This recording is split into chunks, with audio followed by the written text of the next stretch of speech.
नमस्कार, मैं हूं तुषार कुमार गात्रे। आप देख रहे हैं टीवीसी 24 न्यूज़।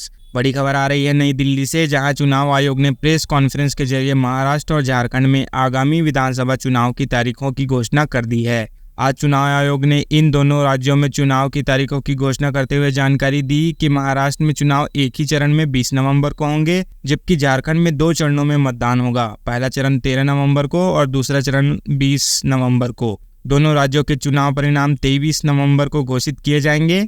महाराष्ट्र में वर्तमान में महाविकास अघाड़ी, जिसमें कांग्रेस, एनसीपी और शिवसेना उद्धव ठाकरे गुट शामिल हैं, इनको चुनावी मैदान में अपनी ताकत साबित करनी होगी। दूसरी ओर सत्ताधारी गठबंधन भाजपा, शिवसेना, एकनाथ शिंदे गुट और एनसीपी अजित पवार गुट अपनी सत्ता बचाने के लिए जोर शोर से चुनावी प्रचार करेंगे। झारखंड में जेएमएम कांग्रेस का गठबंधन एनडीए के साथ मुकाबला करेगा। यहाँ की राजनीतिक स्थिति पिछले चुनावों के बाद से काफी बदल चुकी है और सभी पार्टियों के लिए चुनाव काफी महत्वपूर्ण है। चुनाव आयोग ने सभी राजनीतिक दलों से अपील की है कि वे शांतिपूर्ण और स्वस्थ चुनाव प्रक्रिया का पालन करेंगे। आगे देखिए चुनाव आयोग के प्रेस कॉन्फ्रेंस से जुड़ी ये report. Kindly settle down. We are starting the press conference. Sir, can we start? Oh, yes. A very good afternoon, all of you. I welcome you all to this press conference by the Election Commission of India to announce the schedule for the state assembly elections in Maharashtra and Jharkhand. We have with us on the dais Honorable Chief Election Commissioner Shri Rajiv Kumar ji, Honorable Election Commissioners Shri Gyanesh Kumar ji and Dr. Sukhbir Singh Sandhu ji. We also have with us on dais Senior Deputy Election Commissioners and Deputy Election Commissioners of the Election Commission of India. I am Anuj Chandak, Joint Director Media for the Election Commission. The format of the press conference will be as follows. There will be a brief address by the Honorable CEC along with a very informative presentation.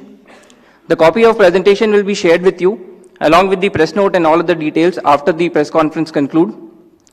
After the address by Honorable CEC, we will be having a question and answer session. I would request all of you to kindly raise your hand and the mic will come to you. Kindly introduce yourself, your name and organization, and ask your question. Thank you so much. Now I would request Honorable CEC to kindly address the media. माननीय निर्वाचन आयोग Shri Gyanesh Kumar ji on my right side, निर्वाचन आयोग doctor Sukhbir Singh ji Sandhu on my left, आयोग के वरिष्ठ अधिकारीगण और मीडिया के सभी फ्रेंड्स और इस प्रेस कॉन्फ्रेंस में जुड़े हुए सभी हमारे वोटर्स, आप सबका इस प्रेस वार्ता में स्वागत है।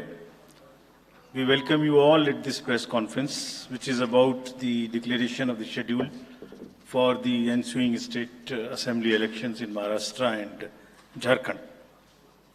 Friends, मैं इस वार्ता को शुरू करने से पहले चुनाव आयोग की तरफ से और आपके माध्यम से सर्वप्रथम हरियाणा और जम्मू कश्मीर के सभी मतदाताओं को, वोटर्स को चुनाव में बहुत ही सशक्त, दमदार पार्टिसिपेशन के लिए मुबारकबाद देना चाहता हूं, धन्यवाद करना चाहता हूं। जम्मू कश्मीर की आवाम ने जमहूरियत के जश्न को ऐतिहासिक बना दिया।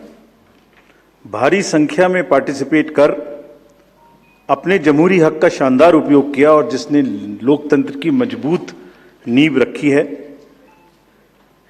दुनिया में सबसे बड़े लोकतंत्र के रूप में भारत हर चुनाव में गोल्ड स्टैंडर्ड्स तय कर रहा है, रिकॉर्ड बना रहा है। इन दोनों चुनावों में जो जज्बा दिखाया गया वो लंबे समय तक याद रहेगा। आप सबको वो पिक्चर्स, वो माहौल निश्चित रूप से याद रहेगा। जम्मू कश्मीर की आवाम ने जमहूरियत के जश्न में लोकसभा चुनावों में जो बुनियाद बनाई थी, उस पर एक बहुत ही सशक्त इमारत असेंबली इलेक्शंस में लिखी है और इस जनादेश ने नई आशाएं और उम्मीदों को संचार दिया है। Now it is over to the people of J&K to take this democratic journey forward. और हम एक नया गोल्ड स्टैंडर्ड और सेट कर रहे हैं। Just to remind you, just to recall, चुनाव घोषणा के समय ही हम अपना इरादा घोषित करने लगे हैं। हम अपनी विल और इंटेंट को पहले बताते हैं और उसे पूरा करके दिखाते हैं। Just to take you down the memory lane, Lok Sabha के चुनाव के समय, हम अनाउंसमेंट के समय हमने वादा किया था कि हम 4M की चुनौतियों से निपटेंगे और हिंसा, पुनर्मतदान, धन और सोशल मीडिया के दुरुपयोग की अनुमति नहीं देंगे। और आप सब जानते हैं कि हमने वो करके दिखाया। भारत के चुनावों की गोल्ड स्टैंडर्ड्स की कड़ी में हम एक और नया अध्याय लिख रहे हैं। इसी को आगे बढ़ाते हुए J&K अनाउंसमेंट के समय अगर मैं आपको फिर से याद दिलाऊं कि चुनाव से पहले किस प्रकार की थ्रेट्स थी, आतंकी हमले बढ़ रहे थे। लोग, आप सब लोगों में से बहुत लोग ये भी पूछ रहे थे कि पता नहीं चुनाव आयोग J&K में चुनाव कराएगा कि नहीं कराएगा।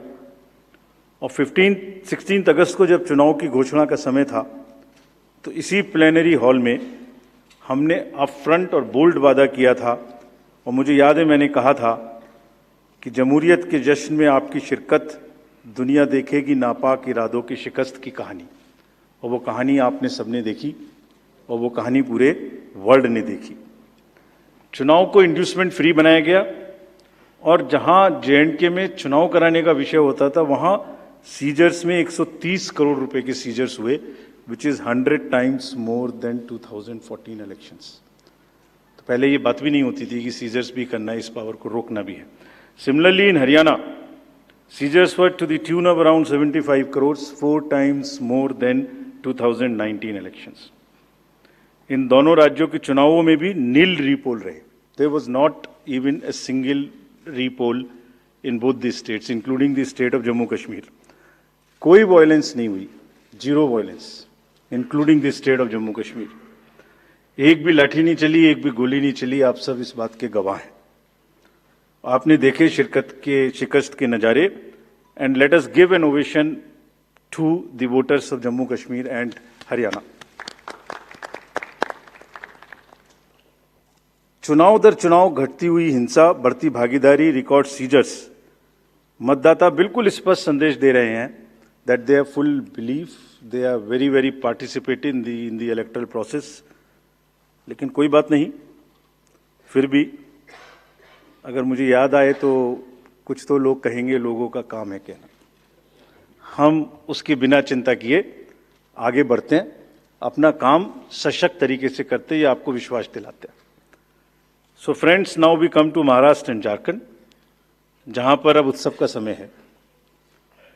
हाल ही में हमने झारखंड और महाराष्ट्र में विजिट की थी, और वहां पर political parties, DOs, SPs, IGs, commissioners, enforcement agency सबके साथ बैठक की थी और पूरे व्यवस्था को समझा और उसका रिव्यू किया था। So before we come to the schedule, let me share some basic information about these two states with you. Total districts in Maharashtra are 36 with 288 assembly constituencies, of which 234 are general, and scheduled tribes constituencies 25 and SC constituencies 29. Term of the assembly of the Maharashtra is ending on 26 November 2024. If we talk about the number of electors in Maharashtra, they are 9.63 crores. 4.97 crores male and 4.66 crores female voters. Young voters की संख्या जिस पे काफी जोर दिया गया था SSR में 1.85 करोड़, और उसमें से 20.93 lakhs are first time voters of 18 to 19 age group. If we tell you about the polling stations in Maharashtra, there are total 1,186 polling stations and at 52,789 locations. Urban being 42,604 and rural being 57,582. इस बार भी हम PWD managed booths बनाएंगे, women managed booths बनाएंगे महाराष्ट्र में भी। Model PSS की संख्या 530 रहेगी। अगर झारखंड में की चर्चा करें तो टोटल डिस्ट्रिक्ट्स की संख्या है 24, टोटल असेंबलीज 81, जिसमें से जनरल 44, एसटीज 28 एंड एससीज 9। झारखंड की असेंबली का टर्म 5 जनवरी 2025 को कंप्लीट हो रहा है, और अगर झारखंड में इलेक्टर्स की बात करें तो 2.6 करोड़ वोटर्स, जिसमें 1.29 crores female and 1.31 crores male. First time voters between 18 to 19 years are 11.84 lakh, and 66.84 young voters in Jharkhand also. In the centenarian, number of centenarian voters is 1,706 and 3.67 lakhs PWD voters, plus 1.14 lakh voters are of the age of 85 and plus in Jharkhand. If I give you an overview of polling stations in Jharkhand, पूरे polling stations की संख्या होगी 29,562 और जो कि 20,221 locations पर फैले हुए होंगे। अर्बन संख्या वहां कम है 5,042 और रूरल परिवेश ज्यादा है, इसलिए रूरल बूथ्स की संख्या होगी 24,520। यहां पर भी women managed booths, youth managed booth, PWD managed booths बनाए जाएंगे। एवरेज वोटर्स की संख्या पर booth is 881। Particularly vulnerable tribal groups पे जैसे मैंने पहले भी आपसे चर्चा की है, कमीशन का उनको एनरोल करने के लिए, उनको एम्पावर करने के लिए बहुत एम्फेसिस है। महाराष्ट्र में 3 पीवीटीजीज हैं, कटकरी, कोलम एंड मारियागौंड, और झारखंड में 8 पर्टिकुलरली वल्नरेबल ट्राइबल ग्रुप्स हैं जिनकी आबादी 1.78 लाख है। उसमें असुर, बिरहोर, मालपाड़िया, पहाड़िया, सौर्या, पहाड़िया, बिरजिया, कोवार एंड सावर, इन सबका लगभग 100% एनरोलमेंट इलेक्टरल रोल में किया गया है। और सभी डीओज ये कोशिश करेंगे कि जो भी बूथ्स इनके यहाँ बने वो बहुत सहज इनके ही परिवेश में बने और इस तरह की स्वीप एक्टिविटी करें कि वो सबके सब अधिकतर मात्रा में अपने मतों का प्रयोग कर सकें। मैं फिर से रिपीट करना चाहता हूं कि सभी पोलिंग स्टेशंस पे एश्योर्ड मिनिमम फैसिलिटीज होंगी। पिछली बार मुंबई शहर से कुछ ऐसी इंफॉर्मेशन या शिकायतें आई थी कि वहां पर कुछ बूथ्स पे ज़्यादा पोलिंग स्टेशंस एक जगह होने की वजह से प्रॉब्लम थी। इस बार हमने रिव्यू में बहुत ही सख्त हिदायतें दी हैं, उनको रिव्यू किया है, रेशनलाइज किया गया है पोलिंग स्टेशंस को। तो हम उम्मीद करते हैं डीओज विल वर्क, और वहाँ इस बार म्युनिसिपल कमिश्नर मुंबई को डीओ भी घोषित किया गया है ताकि जितने रिसोर्सेज उनके पास हैं उन सबको वो उसमें इस्तेमाल कर सकें। एक और व्यवस्था की गई है जो हम पीछे से कोशिश कर रहे थे, अब हमने उसकी इंस्ट्रक्शंस भी इशू कर दिए हैं कि पोलिंग लाइन जब लगती है तो उसमें लाइन के बीच में भी थोड़ी कुर्सियां या बेंच लगाएं, ताकि अगर आधा घंटा लग रहा है तो बीच बीच में कहीं ना कहीं 5-7-10 मिनट के बाद आप 2-3 मिनट के लिए बैठ जाएं तो थोड़ा अच्छा लगता है, मतलब थकान थोड़ी कम महसूस होती है, खासतौर से बुजुर्ग लोगों को। तो ये व्यवस्था भी सब पोलिंग स्टेशंस पे रहेगी। Friends, if I come to the next, ease of voting for senior citizens PwDs, this will be followed. You have all the experience of the pan-India coverage of facilities for the persons with disabilities and senior citizens. Her senior citizen जो 85 years से ऊपर हैं, उनको घर से vote देने की सुविधा उपलब्ध रहेगी।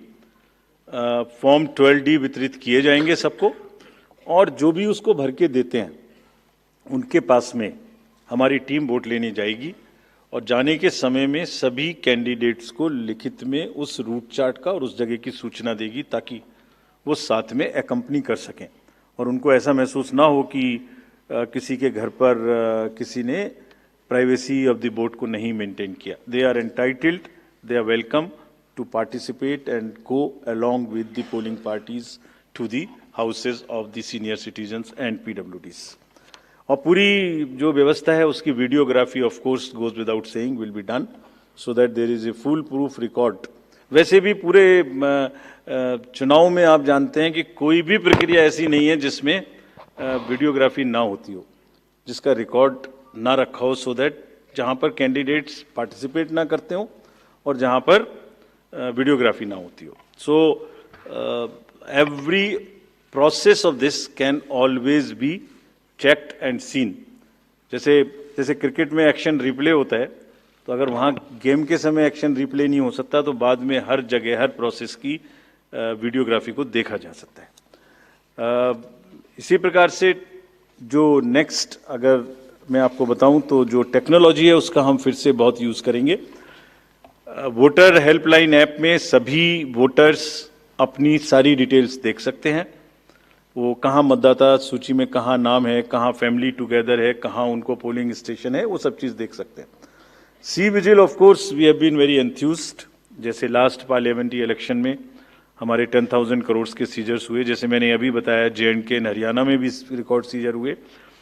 We are sure that in Jharkhand and Maharashtra also the voters enlightened voters will inform us on C-Vigil about any malpractice which they notice in their area, and we will reach there in 90 minutes to handle it.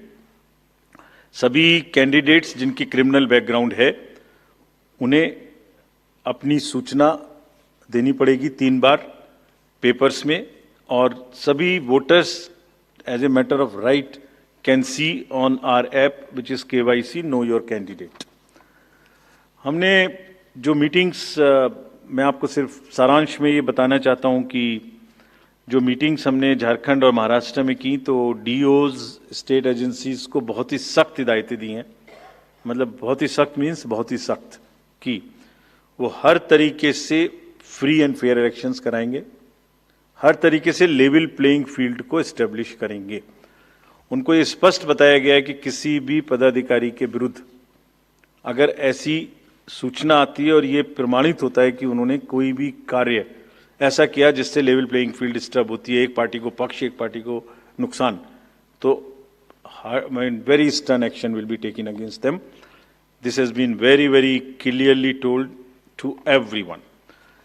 किसी भी तरीके का प्रलोभन, वही 4 M's जो पहले हमने बात की थी, मनी का डिस्ट्रीब्यूशन, फ्रीबीज का डिस्ट्रीब्यूशन, शराब का डिस्ट्रीब्यूशन, ड्रग्स का distribution will all be under strict watch. All airports, all landings of the aircrafts in the field will all be checked.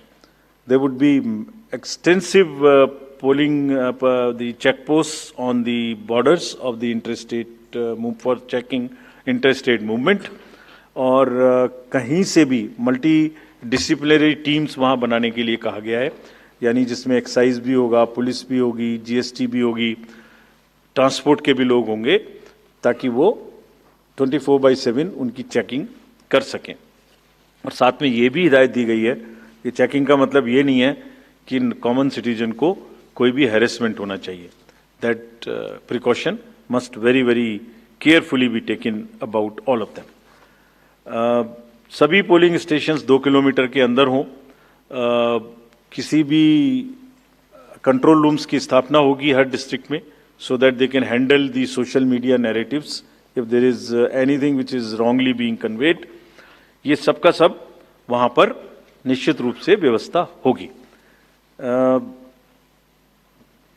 सारांश में, if I summarize everything before coming to schedule, I would like to say that चुनाव लोकतंत्र का ऐसा त्योहार है और ऐसा उत्सव और पर्व है जिसमें सभी वोटर्स की भागीदारी बिल्कुल आवश्यक है, वांछनीय है, आवश्यक है, रिक्वेस्टेड है।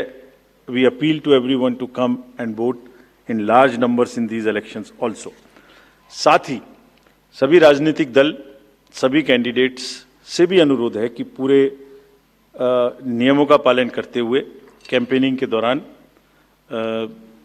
निर्भय होकर कैंपेनिंग करें। लेवल प्लेइंग फील्ड एस्टेब्लिश करना हमारा काम है, लेकिन उसको वायलेट ना हो, उसमें कोई एक्सेसेस ना हो, ये उनका भी काम है। Now I come to the schedule for Maharashtra. This will be in single phase. The notifications, date of notifications are in front of you.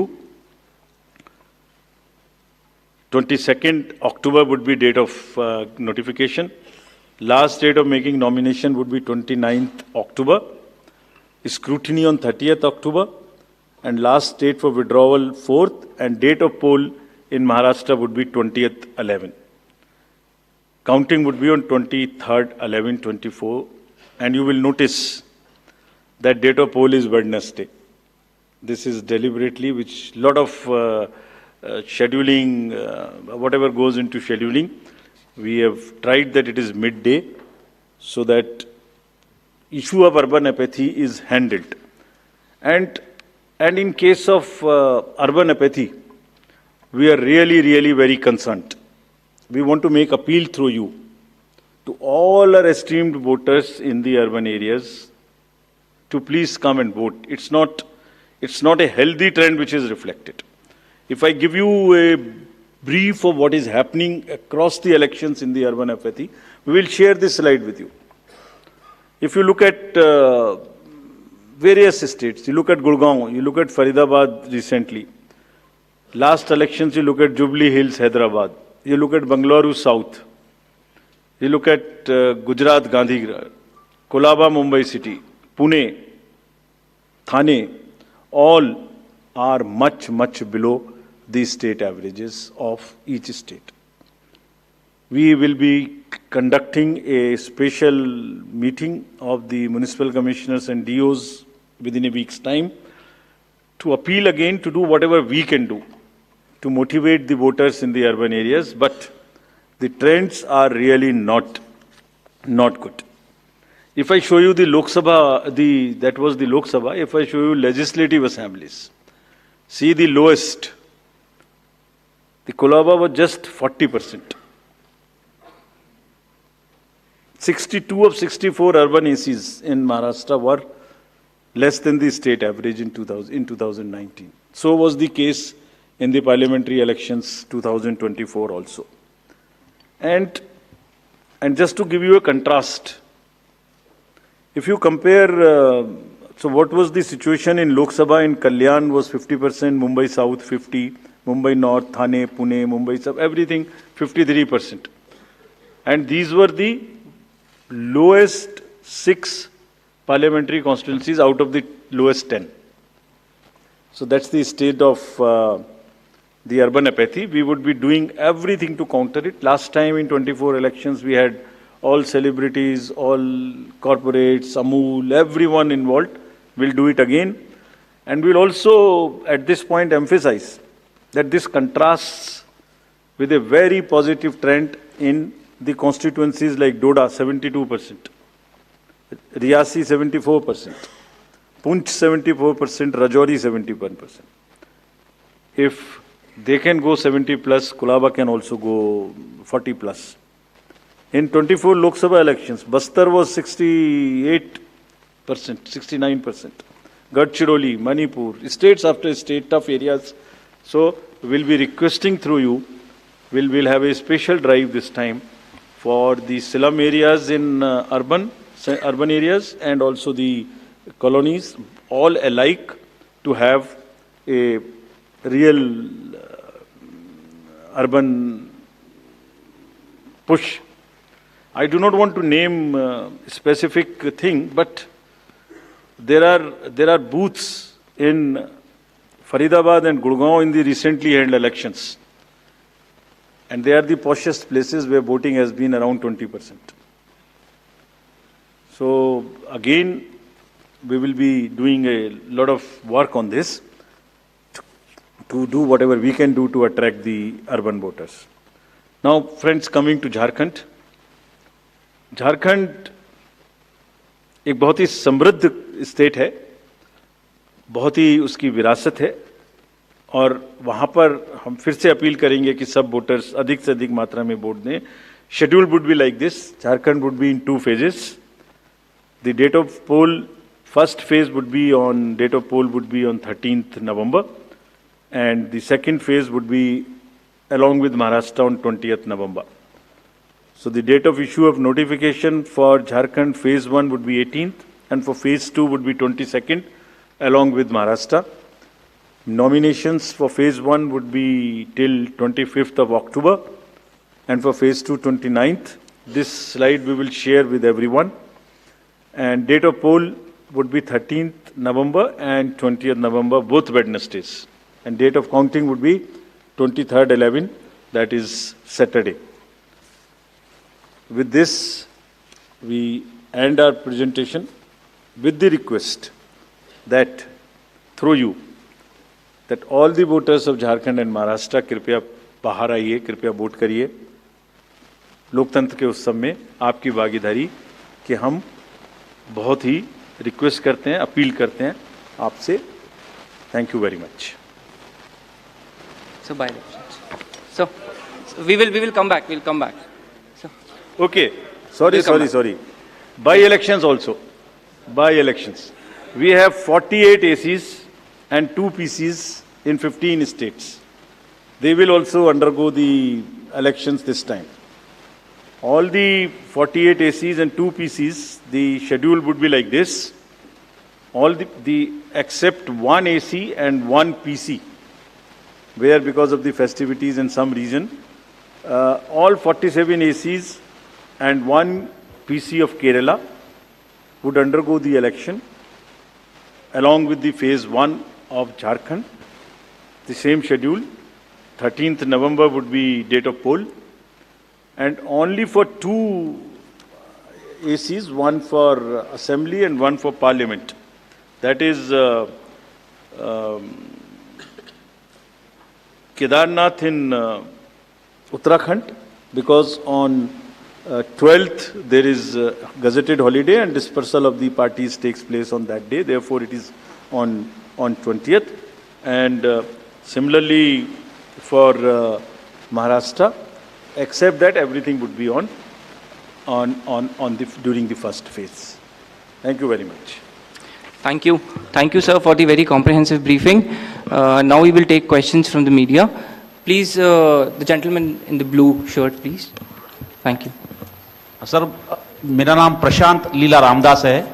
मैं न्यूज़ 18 लोकमत से हूँ और मेरा एक सवाल इस तरह का है कि कांग्रेस ने डिमांड की थी जो वहाँ के पुलिस महासंचालक है रश्मि शुक्ला, इनको हटाने को लेकर, इसको लेकर आयोग क्या सोच रहा है और उस पर क्या निर्णय होगा? Question from that side also. From the pink shirt, second row, Mr. Shailesh Yadav. This was about DG.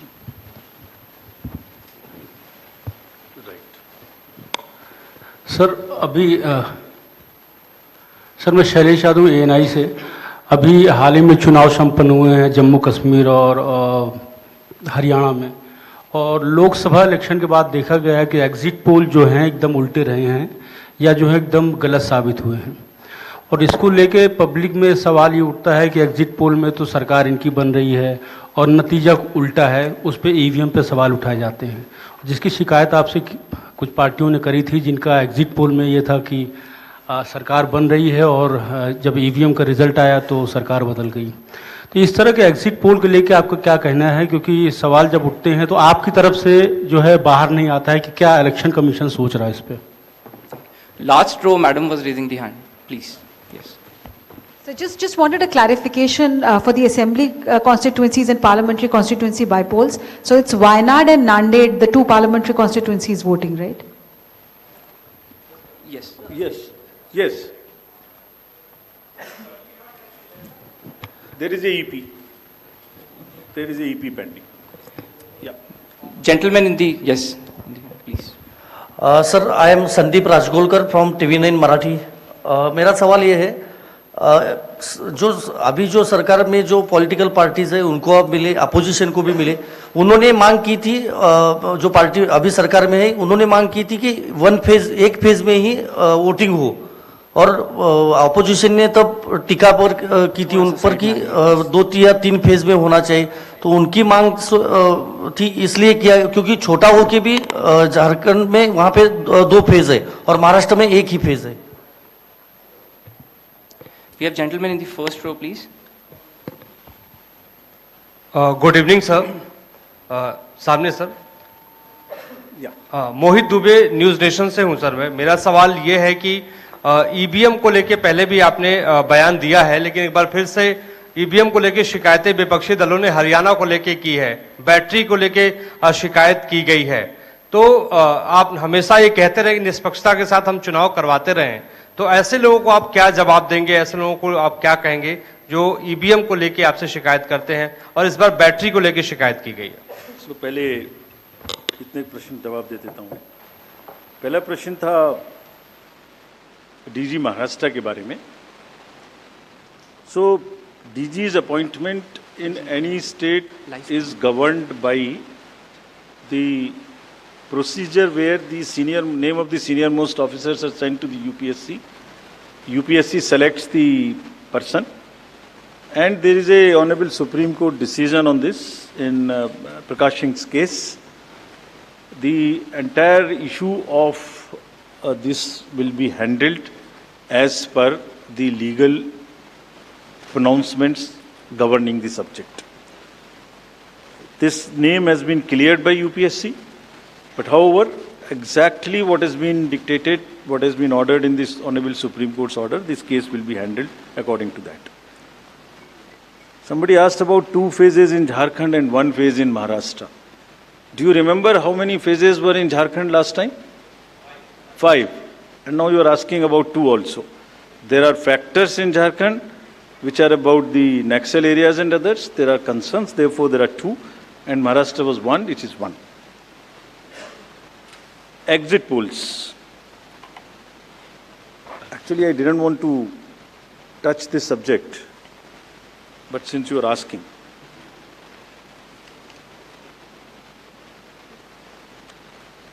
Exit polls के आने की वजह से, एग्जिट पोल्स के एक एक्सपेक्टेशन सेट करने की वजह से एक बहुत बड़ा, लेट मी एक्सप्लेन, एक बहुत बड़ा डिस्टॉर्शन पैदा हो रहा है. ये आप सब लोग यहाँ हैं, ये एक आत्मचिंतन का और आत्ममंथन का भी विषय है प्रेस के लिए, खासतौर से इलेक्ट्रॉनिक मीडिया के लिए.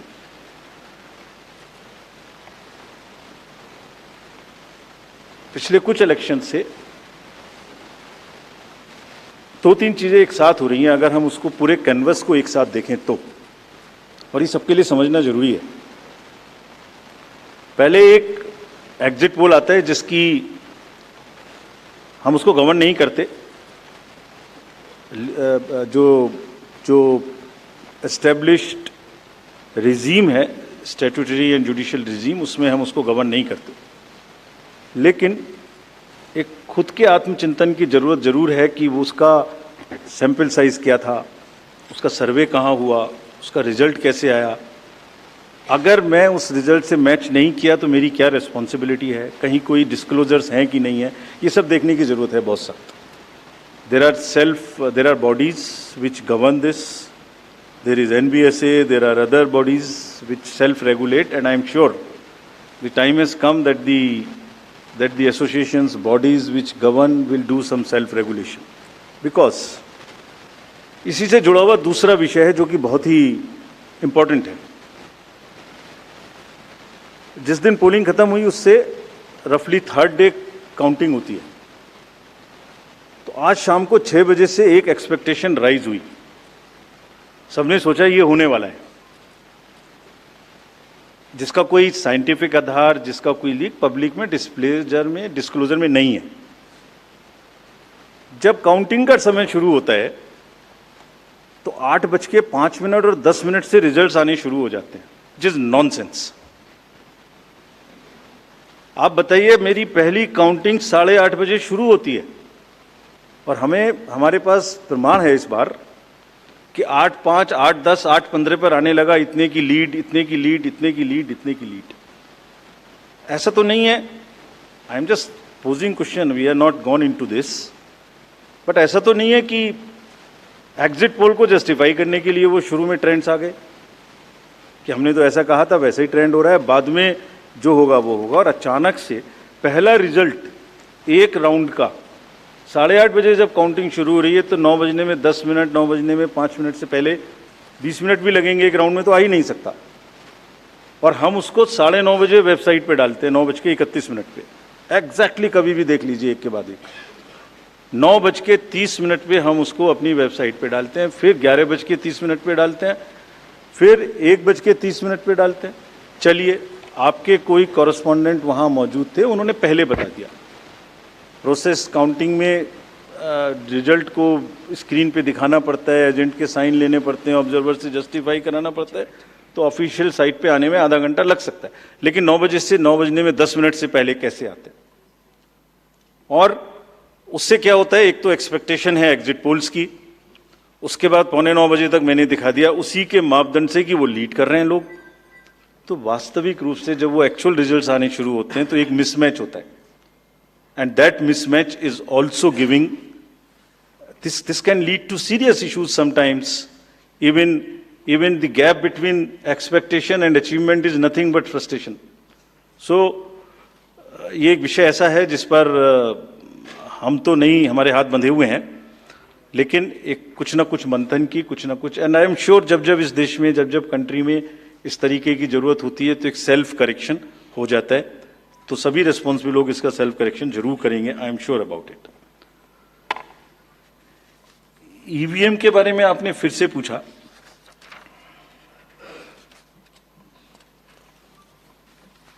बहुत बार मैं बता चुका हूं आपको, थोड़ा समय लगेगा तो फिर से बता देता हूं.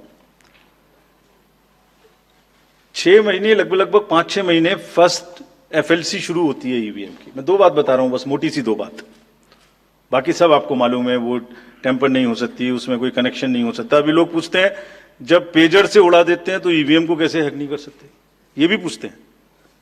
जब कोई किसी कंट्री में पेजर से उड़ा दिया तो ईवीएम हैक हो जाएगी. अरे भाई, पेजर कनेक्टेड होता है, ईवीएम कनेक्टेड नहीं होती. एनीवे, 2 बात मोटी मैं आपको बताता हूं, बहुत मोटी. 5-6 महीने पहले एफएलसी होती है, first level checking of the EVMs, और मेरे पास में एक पूरा रिकॉर्ड है. ये हम जो भी ईवीएम की शिकायतें बाय द वे आई हैं, वो हमारे पास 20 शिकायतें आई हैं. हर 20 शिकायत का हम इंडिविजुअल जवाब देंगे, फैक्ट बाय फैक्ट. तो इसमें कोई डाउट नहीं है. We will convey to each candidate to assure, this is our duty. Actually हमारी ड्यूटी है कि अगर कैंडिडेट ये पूछ रहे हैं कि आप बताइए, तो हम उन्हें बताएंगे, निश्चित रूप से बताएंगे, लिख के बताएंगे, पूरा डिटेल्ड बताएंगे और जल्दी ही बताएंगे. तो I am not going into individual cases, और उन सबको पब्लिश भी कर देंगे ताकि आप सबको भी पता लग जाए. But first level checking, randomization, second randomization, storage में रखना, स्टोरेज से बाहर निकालना, कमीशनिंग करना, कमीशनिंग के बाद वापिस स्टोरेज में रखना, फिर उसको पोलिंग डिस्पर्सल के दिन ले जाना, फिर उसको बूथ पे पहुंचाना, बूथ पे पूरा दिन वोटिंग कराना, फिर सील करना, फिर वापस स्टोरेज में रखना, फिर काउंटिंग के दिन निकालना, फिर पूरे दिन दिखाना. इसमें हर समय पर पॉलिटिकल पार्टी या उस कैंडिडेट या उसका एजेंट मौजूद रहते हैं. जब मशीन में कमीशनिंग होती है उस दिन उसमें बैटरी डाली जाती है. पहले आया था, पहले और बहुत सारी चीजें आई थी कि वो हैक हो सकती है, उसका वोट इधर डाला तो इधर जा सकता है, कुछ हो सकता है. ये पहली बार आया. अब हम ये भी सोच रहे हैं कि इससे अगला क्या आएगा, हम नहीं समझ पा रहे इससे अगला क्या आएगा, बट लगता है अगला भी कुछ आएगा, रुकेगा नहीं. मतलब कितनी बार. एनीवे, कमीशनिंग बहुत जरूरी है समझना. वोटिंग से करीब 5 या 6 दिन पहले कमीशनिंग होती है. 5-6 दिन पहले उस दिन मशीन में सिंबल पड़ते हैं. तो अब मशीन में अभी तक नई बैटरी उस दिन एक डाली जाती है और सील करके उस बैटरी पे भी कैंडिडेट के एजेंट्स के दस्तखत होते हैं. छोड़िए, मशीन पे तो होंगे ही होंगे. हमें भी नहीं पता, हमने भी पता नहीं कब बनाया था ये नियम. हमारे काम आ रहा है अभी कि वो बैटरी पर भी एजेंट के दस्तखत हों. और अब कमीशनिंग के बाद, क्योंकि 5 ही दिन बचे हैं और इसमें सिंबल लोड हो चुके हैं, ये उनके सामने में स्ट्रांग रूम में जाएगी, डबल लॉक लगेगा, 3 लेयर की सिक्योरिटी रहेगी, 3 लेयर की, जिसमें सीएपीएफ भी शामिल होगी, मस्ट है. ऑब्जर्वर होंगे. उसके बाद जब वो पोलिंग के डिस्ट्रीब्यूशन के दिन निकलेंगी, उस दिन फिर यही प्रोसेस होगा. सारा प्रोसेस वीडियोग्राफ होगा.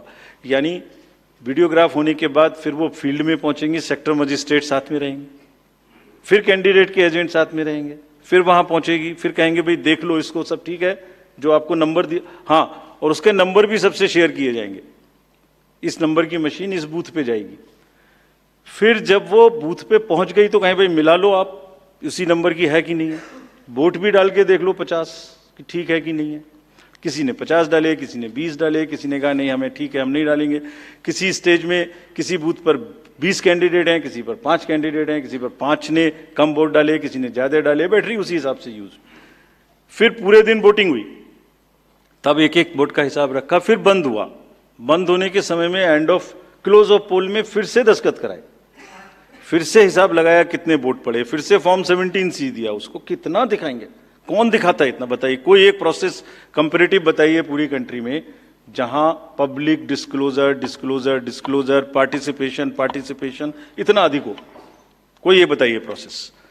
उसके बाद में बंद करने के बाद में उसको स्ट्रांग रूम में बंद किया, फिर काउंटिंग के समय निकाला तो एक बैरिकेटिंग लगाई, उस बैरिकेटिंग के बीच में से जाएंगे, इधर उधर से नहीं जाएंगे ताकि कोई मिक्सअप ना हो।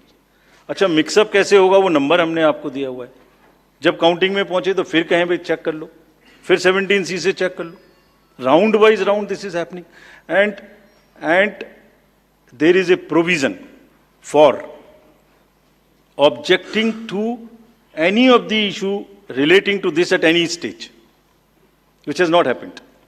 So हम इंडिविजुअल जिसने वो बिल्कुल सेफ है, बिल्कुल रोबस्ट है। अच्छा, और मैं बताता हूं आपको, आप पिछले 15-20 इलेक्शंस देख लीजिए, it is giving results after results differently. जहां मतलब ऐसा नहीं हो सकता कि जब पसंद का रिजल्ट ना आए तभी गलत है, ऐसा नहीं हो सकता। एनीवे, हम सबका इंडिविजुअल जवाब देंगे और आपको भी बताएंगे, उसको वेबसाइट पे डलवाएंगे, जवाब दे देंगे आपको। एक FAQ भी बनाएंगे उसका, बताता हूं मैं आपको, बट इसमें थोड़ा सा, चलिए आप अपना प्रश्न पूछ लीजिए, अभी बता देता हूं। जी सर, बता दे, ये भी इसी के साथ बता दे। Will take some questions from the नहीं, ये प्रभु जी का इसके साथ ही बता देता हूं। जैसे मैंने पहले बताया, ये एक सिंगल यूज बैटरी है,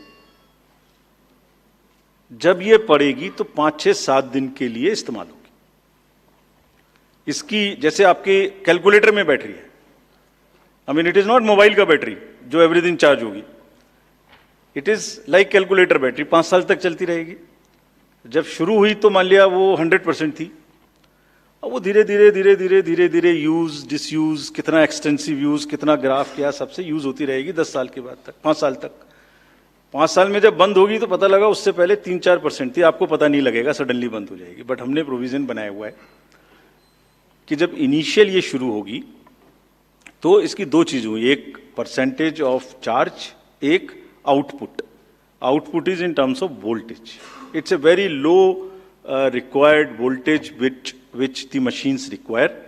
So anything between 7.4 to 8 volt is considered कि ये बिल्कुल परफेक्ट स्थिति में है और इसको आप डाल सकते हैं। तो it is initially marked as that yes it is okay, go ahead, 99% it is charged. Now after commissioning के समय में भी मॉक पोल की जरूरत है, पोलिंग स्टेशन में भी मॉक पोल की जरूरत है, नंबर ऑफ कैंडिडेट्स भी अलग अलग है। सो ये एवरीथिंग कैन डिफर डिफरेंटली, और जब भी वोल्टेज 7.4 से नीचे आएगी तभी ये एक्चुअल वो दिखाना शुरू कर देगी। This is how it is designed. And अगर 5.4 या कोई परसेंटेज है उसके आस 5.8, जब 5.8 पर आएगी तो ये सिग्नल देगी, जैसे गाड़ी सिग्नल देती है येलो बटन दबा के कि अब ये बंद होने वाली है, so please replace. This is what it is. But for general, जिससे कि टेक्निकल लोग भी इसका एग्जामिन कर सकें, आप लोग भी जान सकें, हम इसका एक बिल्कुल डिटेल बना के, जितना मैंने बताया इससे भी ज्यादा विस्तार में, इसको FAQ में डालेंगे। और जो भी सदस्य गणों ने, जो कंटेस्टिंग कैंडिडेट्स ने हमसे पूछा है और जो पार्टीज ने हमसे पूछा है, उनका हम बहुत इज्जत के साथ, बहुत सम्मान के साथ पूरा जवाब देंगे। और जैसे जैसे आरओज अपना अपना जवाब दे देंगे, we have asked all ROs 20 कि आप सब डॉक्यूमेंट करिए, सब बताइए कि कब कमीशनिंग हुई, सब बताइए कौन कौन साथ में था, पूरा डिटेल विस्तार बनाइए, पूरी प्रोसेस एंड टू एंड। और बनाने के बाद माननीय कैंडिडेट को आप जवाब दीजिए। दिस इज योर ड्यूटी इन लोकतंत्र। अगर कोई पूछ रहा है तो आप जवाब दें, हम उसका जवाब देंगे। और जवाब देने के बाद कंपाइल करके हम आपको भी सबको बताएंगे, इसको बताएंगे। Thank you. We will take one question from sir, media friend from Maharashtra also with us, sir. Gentleman in the third row, please. A few more last round. नमस्कार सर, मेरा नाम प्रमोद जगताप है, मैं सकाल मीडिया ग्रुप के शाम अच्छा, news. एक चीज और बता दूं, एक चीज और इसमें मैं आपको बता दूं, एक हमारा C&B का भी प्रोसीजर है। जो माइक्रो कंट्रोलर और प्रोसेसर को हम चेक कर सकते हैं। मुझे नहीं लगता कि इन 20 कॉन्स्टिट्यूएंसी से कोई भी रिक्वेस्ट CNB की आई है, कोई रिक्वेस्ट नहीं है। So anyway we will give specific replies of all this. Yes please. हाँ सर, मेरा नाम प्रमोद जगताप है, मैं सकाल मीडिया ग्रुप के साम टीवी न्यूज चैनल से हूँ। मेरा सवाल जो है वो सिंबल को लेके, महाराष्ट्र में एनसीपी के 2 गुट होने के बाद तुतारी और ट्रम्पेट, तुतारी जो है शरद पवार की पार्टी को दे दिया, लेकिन लोकसभा चुनाव में ट्रम्पेट जो है वो भी सिंबल कोई इंडिपेंडेंट कैंडिडेट को दे दिया था। इससे ज्यादा वोट उस इंडिपेंडेंट कैंडिडेट ने लिए थे। शरद पवार के एनसीपी का ऐसा कहना है कि ये सिंबल जो है वो फ्रीज करना चाहिए। महाराष्ट्र के स्टेट इलेक्शन कमीशन ने स्थानिक स्वराज्य संस्था के जो चुनाव है उसमें वो फ्रीज किया है, लेकिन केंद्रीय चुनाव ने अभी तक उसके ऊपर कोई डिसीजन नहीं लिया। तो आप उसको लेके कोई आपकी एसओपी बनाने वाले हो, वो सिंबल अभी फ्रीज करने वाले हैं, उसके का जरा सविस्तर बताइए please. Gentleman in this side, pink. Rajiv sir, मैं आनंद कुमार सिंह हूं, न्यूज़ इंडिया न्यूज़ चैनल से। सर मेरा एक सवाल आपसे है, मैंने लोकसभा चुनाव और विधानसभा चुनाव जम्मू कश्मीर कवर किया था, तो मैंने तेलंगाना में देखा कि हिजाब को लेकर लोकसभा बीजेपी की प्रत्याशी थी, तो वो हिजाब को लेकर आइडेंटिफाई कर रही थी, जिसको लेकर विवाद हुआ था। और ऐसा ही जम्मू कश्मीर में भी हुआ, किश्तवाड़ से शगुन परिहार को उम्मीदवार थी बीजेपी की, तो वो भी हिजाब उठाकर शक्ल देखने को लेकर, आइडेंटिटी को लेकर देखना चाहते, जिसको लेकर विवाद हुआ था। दिल्ली बीजेपी ने आपको लिखा है कि इसको लेकर एक SOP बनाई जाए जिससे आइडेंटिटी क्लियर हो सके। तो मेरा सवाल आपसे सीधा ये है कि डेमोक्रेटिक राइट या कल्चरल राइट, आप किसको आगे रखेंगे? Yes please to the gentleman. जी सर, एक सवाल ये भी था कि आपने एक करके we will go by Anuj please. Rajiv sir, अभी जो आपने चुनावों की तारीखों का ऐलान किया है, लेकिन उसमें कुछ ऐसी सीट्स हैं विधानसभा जहां पर उपचुनाव होना था या लोकसभा, जिन पर नहीं ऐलान किया गया। वो कौन कौन? सब पर सर यूपी की 10 सीटें थी। 10 की 10 होंगी। 9 किया है। Basirhat is under the election petition. There is an election petition in Basirhat, so that is one case. 10 सीटें थी ना sir. Milkipur also is under election पे। सो लेट मी से इट दैट वे, जहां इलेक्शन पेटिशन नहीं है वहां सब में हो रहा है। ठीक है, वो दे देंगे, वो 2 तो मैंने बताई दी आपको। चलिए, let us go orderly. Yeah, please follow a system. Thank you. Two Gentlemen more in questions. Two more. This row, green. 2 last questions, please. Sir, this is Nishant Azad from Organizer English Weekly. My question is that misuse of AI and deepfakes is increasing. So, what are the steps Election Commission is taking to deal with this issue? Good question. Sir, अभी मुंबई जैसे बड़े शहर में जिस तरीके से दिन दहाड़े मर्डर हुआ, महाराष्ट्र में जिस तरह से लगातार घटनाएं बढ़ी हैं अपराध की, इसको लेकर बहुत ज्यादा चिंताएं हैं, बहुत सारी बैठकें भी हुई हैं। इसको लेकर किस तरीके से चुनाव आयोग ने इससे पहले हालांकि बैठक की थी, अब किस तरह से तैयारियां की जा रही हैं ताकि खास करके शहरी इलाकों में जहां पर आप वोटिंग परसेंटेज वैसे भी कम देख रहे हैं, बांद्रा का इलाका हो, जुहू वर्सोवा, कैसे लोगों में कानून और व्यवस्था के लिए लोगों के मन में विश्वास पैदा करेंगे ताकि लोग वोटिंग के लिए ज्यादा से ज्यादा निकलें? Thank you. We will take one more question, sir. Let him answer. Let him answer. Let me answer these questions first. About this symbol, first question is about the symbol of the NCP. NCP का जो symbol है, man blowing तुरी, so उसमें हमारे पास में 2 request आई थी NCP SP से। एक तो ये आई थी कि उनको जब हमने रिकॉग्नाइज कर लिया है जे स्टेट पार्टी, तो उन्हें हम कंट्रीब्यूशंस रिसीव करने की भी स्वीकृति दें। और दूसरी रिक्वेस्ट आई थी कि उनको जो उनका सिंबल है वो प्रोमिनेंट नहीं है, वो जब वोटिंग मशीन के बैलेट यूनिट के अंदर में छोटा दिखाई देता है, तो उसका रेशियो ऐसे चेंज कर दीजिए कि वो स्पष्ट से मैन ब्लोइंग तुरी दिखाई देने लगे। और दूसरी रिक्वेस्ट एक और भी साथ में थी कि उस जैसा एक कोई ट्रम्पेट है उसको हटा दीजिए। 3 रिक्वेस्ट थी। सो पहली रिक्वेस्ट हमने उनकी मान ली, हमने उन्हें उसी दिन ऑथराइज कर दिया था कि आप ड्यूली कंट्रीब्यूशंस ले सकते हैं, subject to the disclosures which every political party has to do. Secondly, हमने उनको लिखित में ये भी छूट दी थी कि आप खुद हमें बताइए कि आप अपने सिंबल को मैन ब्लोइंग तुरी को किस तरीके से बैलेट यूनिट में दिखाना चाहेंगे। तो उन्होंने कहा था हम इस तरह से दिखाना चाहेंगे, 1-2 चॉइस दी थी, जो उनकी पहली चॉइस थी वो हमने मान ली। सो इस इलेक्शन में उनका सिंबल वुड भी ज्यादा दिखाई देगा, मतलब प्रोमिनेंटली दिखाई देगा। तीसरी रिक्वेस्ट थी वो एक ट्रम्पेट है इस टाइप की, जो कि मैन ब्लोइंग तुरा से बिल्कुल डिफरेंट है। तो कमीशन ने उसी दिन बताया था कि वो उससे डिस्टर्ब नहीं करता है। So all the 3 have been accepted, that is 1. All AI and deep fakes, this is a very, very contextual question. This is disturbing all the elections world over. I have said it earlier also. It's a very serious issue. हमने इसके लिए 2-3 चीजें की हैं, और आपने अगर 24 parliamentary election में देखा होगा, सो ऐसी घटनाएं हम रोक पाने में सक्षम हुए थे कि किसी की फोटो किसी के साथ लगा दी, किसी की आवाज किसी के साथ मिला दी, इस तरीके के बहुत पॉसिबल एआई रिलेटेड न्यूसेंस हो सकती थी. We were able to control it essentially through the control rooms which have been set up, social media teams which have been set up in all the districts I am saying, and in police headquarters, to monitor continuously anything which is fake and take corrective action immediately. This has led to, in some cases, takedown, some cases blockade, and in some cases even criminal action wherever it was warranted. कुछ लोग हैं जो अभी भी एकदम झूठ narrative किसी ना किसी तरीके से चलाते हैं. हम उसको अभी तक हमने कुछ नहीं किया है. अभी तक हमने उसको ये सोच के रखा हुआ है कि लोग खुद देख देख के समझ जाएंगे कि ये झूठ है. इसलिए we are going absolutely slow, but it has not cross the red line. The day it crosses red line they will also be taken. Identity, democratic identification versus cultural identity. This has conduct of election rules.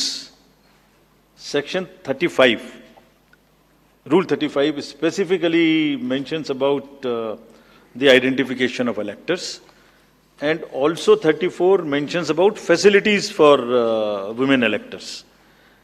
Exactly in दो provisions के तहत identification का कार्य जो कि rules में provided है उसी हिसाब से किया जाएगा, but with full regard and respect to the cultural aspects of the entire issue which are prevalent in many states, which are prevalent in Rajasthan, which are prevalent in many many parts of the country. That will be according to the rule position and also the full respect, fullest possible respect to the cultural milieu of that particular area. Violence in elections. We, after the MCC declaration, we will make it extremely clear to the police authorities, the state civil authorities in a particular state which you are mentioning, that violence of any kind and the crime of this nature which has a political overtones would be absolutely a no-go area for the commission. ये उनको सख्त हिदायत, हम immediately ये पहले से ही सोच के बैठे हैं कि जैसे ही हम इलेक्शन, अभी तक हमारा रोल नहीं था, जैसे ही अब ये एमसीसी लागू है, we will have a very strict view on this and we will direct everyone that किसी भी तरीके की वायलेंस और किसी भी तरीके का crime specially against any political person should not happen, should not repeat, should not happen. We have not allowed it to happen in Haryana, J&K, state after state. We are sure that it will not happen. Thank you very much. Thank you. Thank you, sir, for the comprehensive briefing. Thank you.